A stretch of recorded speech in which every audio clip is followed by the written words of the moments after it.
you know, so magandang araw po sa atin lahat dito sa Esteban, Canada.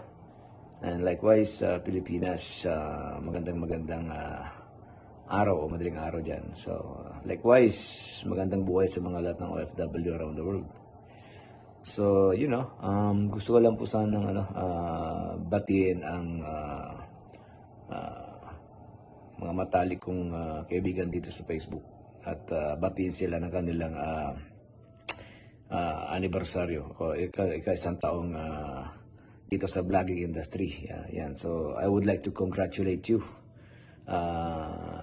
Comadre Helda Tibuli Kalingkim and Madam Idol Minerva Tibuli. So, ang wish ko po sana po lahat ng mga hadikaan niyo sa buhay o pagtulong ay pagpalain nawa ng ating Panginoon at suportahan po kayo. Again, happy anniversary and God bless po always. Peace out!